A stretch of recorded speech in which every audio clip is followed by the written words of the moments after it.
Bonjour à tous, ravi de vous retrouver pour cette vidéo. Nous allons faire un récap de la première partie de la saison 6 de Better Call Saul et voir ce qu'on peut attendre de la seconde qui sera diffusée à partir de demain dès 9h01 sur Netflix. Comme toujours, ce sera au rythme d'un épisode chaque mardi. Alors si vous êtes fan de l'univers Breaking Bad, installez-vous confortablement, c'est parti.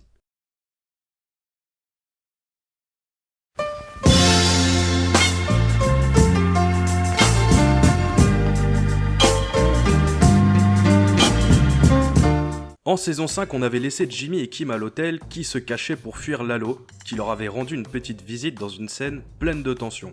Kim émettait alors l'idée de mettre Howard Hamlin à terre, et si on suit bien BCS, on pouvait alors se douter qu'au moins une partie de la saison 6 se concentrerait sur ce plan.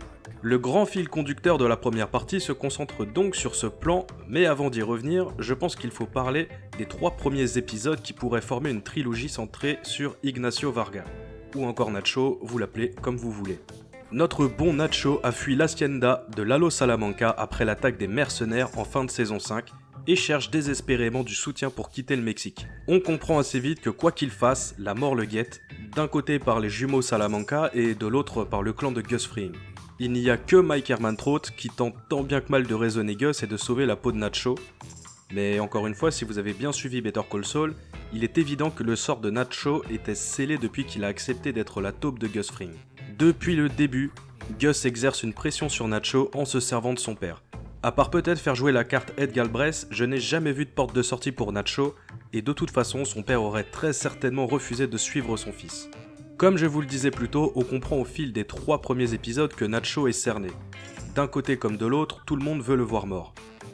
Dans le dernier épisode de cette trilogie, il se sacrifie pour sauver définitivement la peau de son père, en racontant au Salamanca qu'il est le commanditaire de l'attaque des mercenaires sur l'hacienda de Lalo, et il éteint donc tous les doutes du cartel à propos de Gus Fring. Le suicide de Nacho est une scène choc de cette première partie de saison. Le personnage nous accompagne depuis le 2e épisode de la première saison de Better Call Saul et était très apprécié des fans. C'était donc une déchirure de voir Nacho quitter la série.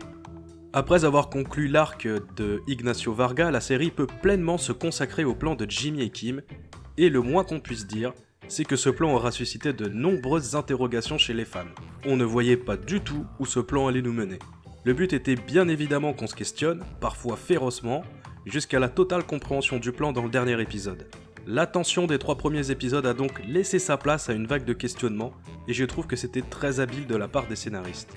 Cette première partie a aussi laissé plus de place à Howard Hamlin, il a plus de temps à l'écran et les épisodes appuient beaucoup sur le fait qu'il se retrouve un petit peu esseulé et démuni du fait de sa situation avec sa femme. On a donc le sentiment que Jimmy et Kim s'acharnent sur un homme déjà presque à terre, ce qui rendra la mort de Howard beaucoup plus tragique. La phrase qui revient le plus souvent au sujet de Howard sur les réseaux sociaux, c'est « Howard ne méritait pas ça ». Pour ma part, je me doutais du sort de Howard comme je l'expliquais dans un live avec les bons Mr. Grimes et Tokoy. Je me doutais que le célèbre avocat de HHM mourrait. Quand une série appuie sur un personnage qui n'est que secondaire, c'est en général pour nous amener vers sa mort et nous tirer une petite larme. C'est une astuce scénaristique très solide, encore faut-il que ce soit bien fait, et dans le cas de Better Call Saul, je trouve qu'une fois de plus, les scénaristes et le showrunner principal, à savoir Peter Gould, ont tapé dans le mille. En parallèle de l'arc de Howard, on découvre que Lalo Salamanca fait croire à sa mort, ce qui le laisse libre d'enquêter tranquillement sur Gus Fring. Son enquête le mènera jusqu'en Allemagne pour rencontrer la femme de Werner Ziegler, ou encore Casper, un des hommes qui a aidé à la construction du futur laboratoire de meth, dans lequel Walter et Jesse produiront de grandes quantités de meth bleu. Ce qui est fort avec cette série, c'est que l'histoire de plusieurs personnages vont finir par se croiser. Howard, par exemple, n'était aucunement destiné à croiser la route de Lalo Salamanca. Mais les agissements de Jimmy et Kim ont pour conséquence de mener Howard tout droit vers la mort, dans une dernière scène pleine de tension. Les actes ont des conséquences, les prises de décision et surtout celles qui mènent à faire des mauvais choix ont toujours des répercussions, et c'est l'une des thématiques de Breaking Bad et Better Call Saul. La dernière scène de l'avant-dernier épisode dans laquelle on voit Kim faire demi-tour pour retourner sur Albuquerque symbolise parfaitement cette thématique. Pour revenir sur ce que je disais un petit peu plus tôt à propos de l'histoire des personnages qui finissent par se croiser, Peter Gould en avait parlé en interview. Il avait déclaré que selon lui et les scénaristes, il y avait quelque chose à faire avec Howard et Lalo Salamanca au fur et à mesure qu'il rédigeait les scénarios des épisodes.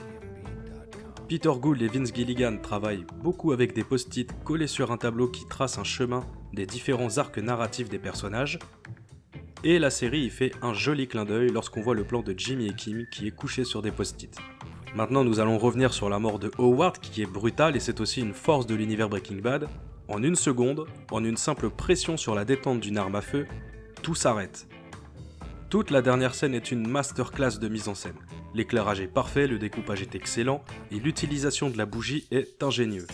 Les réalisateurs de Breaking Bad et Better Call Saul ont toujours su mettre en valeur un élément du décor et s'en servir, même si cet élément paraît insignifiant. Chose parfaitement exécutée avec les plans sur la bougie. L'élément du décor, donc la bougie, joue un rôle car il nous fait comprendre que quelque chose est en train de se passer, et la seconde fois où l'on voit la flamme vaciller, on comprend immédiatement que ça annonce quelque chose de mauvais. Quand on voit l'halo qui apparaît derrière Howard, il symbolise la mort, et il est donc évident dès son apparition dans le fond du cadre que Howard ne sortira pas vivant de cette scène. Le parallèle entre la mort d'Howard avec celle de Chuck est évident. Premièrement parce que ce sont les actes de Jimmy qui mènent à leur mort, mais aussi dans la mise en scène. Tous deux se cognent la tête durant leur chute. Alors Chuck ne meurt pas en se cognant la tête, mais la mise en scène reste la même et trace un parallèle entre les deux personnages. Mais une mort qui est le résultat des mauvaises actions des personnages ramène aussi au décès d'un certain personnage iconique de Breaking Bad, Hank Schrader, lui aussi décédé à cause des mauvaises décisions de Walter. Et dans cette scène aussi, des personnages qui a priori n'étaient pas destinés à se croiser finissent par se rencontrer et ça se termine par une mort brutale. Vince Gilligan et Peter Gould sont vraiment très forts pour ça. Avant de conclure cette partie review, il est nécessaire selon moi de revenir sur un détail qui m'a particulièrement plu, c'est la scène du restaurant dans l'épisode d'ouverture de la saison. Tout le monde aura noté le clin d'œil à El Camino, mais ce n'est pas ce qui m'intéresse, c'est surtout le dialogue entre Jimmy et Kim sur lequel nous allons revenir. On comprend dans cette scène que Kim n'est pas étrangère à la construction du personnage de Saul. On la voit donner des conseils à Jimmy sur la voiture que doit conduire Saul, ou encore à quoi devrait ressembler son bureau. L'idée que Kim n'est pas étrangère à la création du personnage de Saul Goodman m'a beaucoup plu. C'est d'autant plus intéressant que le couple Jimmy-Kim est le centre de la série depuis la saison 4. Leur relation a évolué, au départ les scénaristes n'avaient pas du tout imaginé dès la saison 1 que leur relation mènerait à la perte de Howard, c'est Thomas Schnoz qui en a parlé sur Twitter.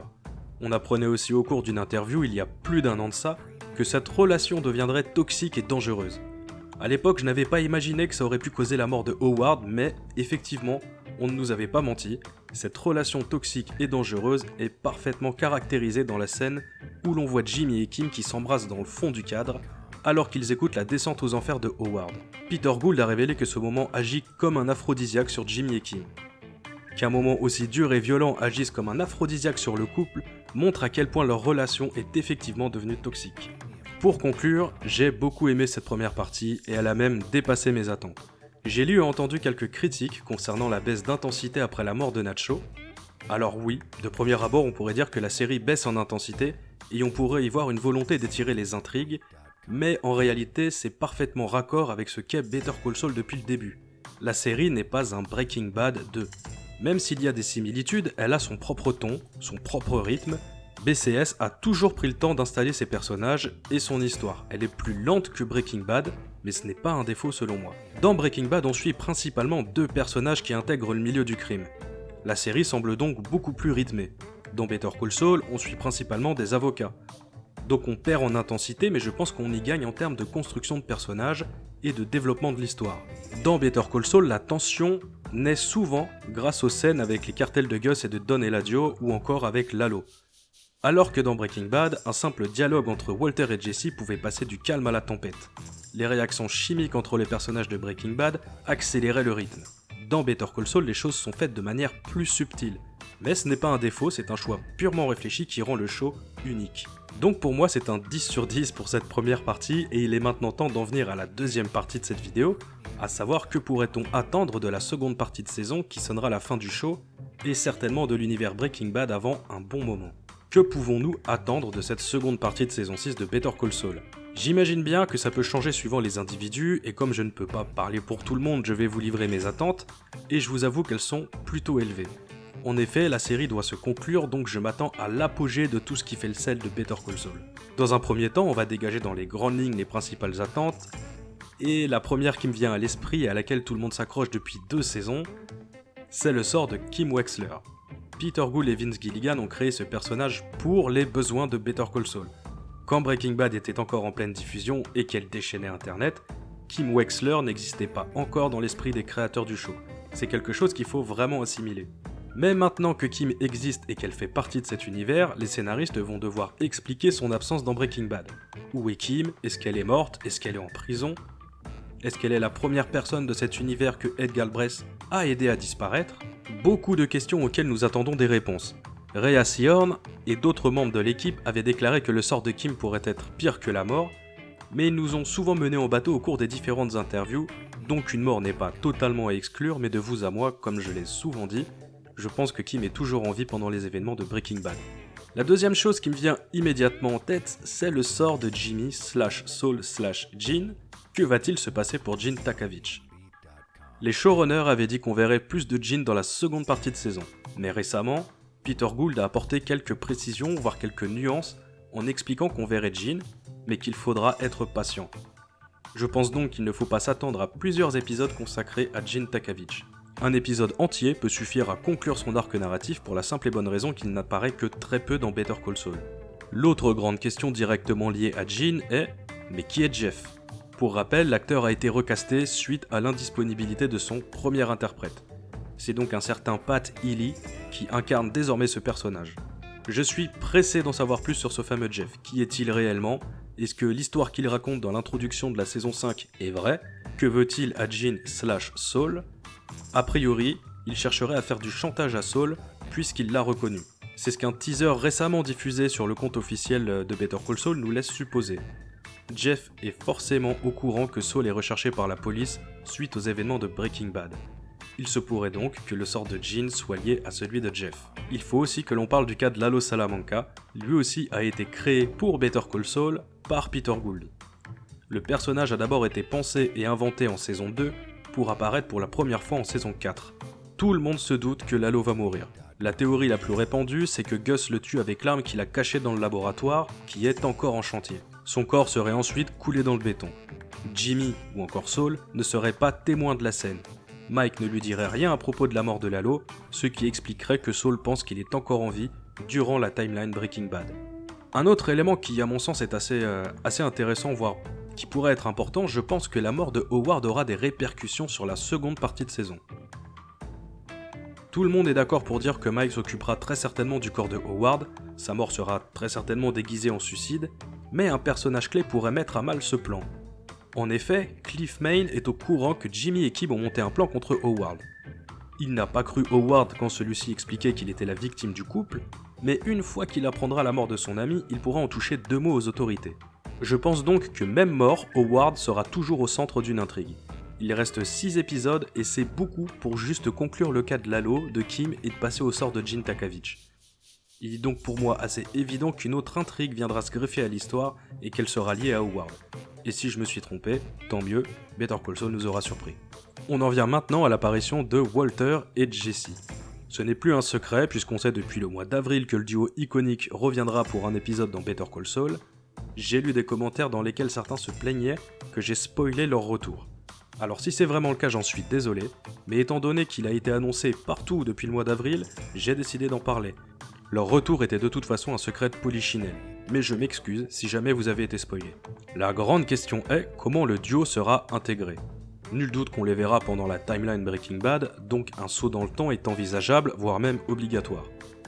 Peter Gould a expliqué que l'apparition de ces deux personnages servirait l'histoire de Better Call Saul, et que nous verrons certains événements de Breaking Bad d'une manière différente après avoir vu le retour de Jesse et Walter. Je pense donc que nous les verrons au moment où ils connaissent déjà Saul et qu'ils sont déjà bien ancrés dans le business. Ce ne sera pas un caméo, les deux personnages reviennent pour servir l'histoire de BCS, donc ils auront un rôle plus important. Reste à savoir comment ce sera fait, et j'avoue que je suis particulièrement excité à l'idée de les revoir. Pour conclure, il y a beaucoup de questions auxquelles les scénaristes vont devoir répondre. Des questions évidentes qu'on se pose depuis le début de la série. Mais comme il y a 6 épisodes, il est fort probable que le show nous emmène vers une ou des intrigues qu'on n'attendait pas du tout. Il y a beaucoup d'attentes concernant cette seconde et dernière partie qui apportera une conclusion à l'univers Breaking Bad, du moins pendant un temps, si on en croit les déclarations de Peter Gould et de Vince Gilligan. J'ajouterais une petite chose concernant Peter Gould, qui est bien trop souvent dans l'ombre de Vince Gilligan dans l'esprit de beaucoup de personnes. A savoir que depuis 2017, c'est Peter Gould qui est à la barre de Better Call Saul. Vince Gilligan s'était effacé, car il a rédigé le scénario de El Camino, puis le film est ensuite entré en pré-production, puis en production, etc. Gilligan s'est ensuite consacré à l'écriture d'un nouveau projet pour Sony, projet dont on ne sait absolument rien pour le moment, mais qui n'est pas lié à l'univers Breaking Bad, ce sera quelque chose de complètement différent. Vince Gilligan en personne a plusieurs fois déclaré qu'il faut remercier Peter Gould pour ce qu'il a fait de Better Call Saul. Il a même précisé que selon lui, le show est devenu meilleur une fois qu'il n'était plus impliqué. Mais Gilligan est revenu aux affaires pour Better Call Saul pour la 6ème saison. C'était juste un petit aparté pour rendre hommage à Peter Gould, qui est trop souvent oublié alors qu'il a porté Better Call Saul sur ses épaules pendant quelques années avec son équipe de scénaristes. C'est tout pour cette vidéo, un peu plus longue que d'habitude, j'espère qu'elle vous a plu. N'hésitez pas à donner votre avis sur la première partie de saison de Better Call Saul, et à me dire ce que vous attendez de la seconde partie dans les commentaires. En général je réponds assez vite, et vu que le respect est presque toujours de mise, c'est toujours un plaisir d'échanger avec vous sur l'univers Breaking Bad. La fin de Better Call Saul commence demain pour nous, je vous souhaite un bon visionnage, on se dit à très bientôt pour du nouveau contenu, et sur la chaîne de Mr. Grimes pour les lives Better Call Saul. Ciao